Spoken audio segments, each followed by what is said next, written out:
warahmatullahi wabarakatuh. Saya Zahri daripada Bernama, dan ini merupakan tahun keempat sebenarnya Bernama menggunakan khidmat ZF Catering. Dan kenapa kami suka bekerjasama dengan ZF Catering, sebab antaranya adalah servis yang diberikan sangat terbaik lah, dan juga makanan yang sangat sedap. So insyaAllah kita akan teruskan lagi dengan ZF Catering untuk tahun-tahun yang akan datang, insyaAllah. Namakan dua jenis, yaitu raya. Oke, raya di bandar, raya di desa.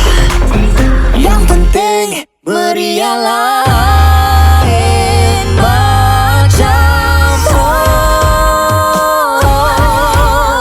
Selamat Hari Raya.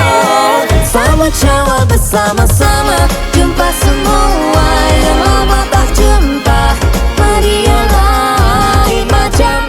Sayang, ya iya sayang, maaf zahir dan batin sayang. Hai, Assalamualaikum. Saya Fia dari Bernama.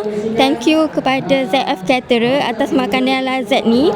Tadi saya dah makan nasi minyak, memang sedap. Thank you ZF Caterer sebab menyediakan hidangan pada hari ini. Laksa tu sedap sangat.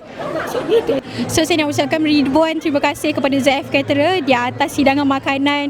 Laksa tadi ada nasi tomato sangat-sangat sedap, cukup rasa. Saya makan laksa daripada ZF Caterer, memang sedap, kuah pekat dan sedap, saya suka. Semua makanan daripada ZF Caterer semua sedap, especially laksa. Ayam masak merah sedap, nasi dia pun sedap.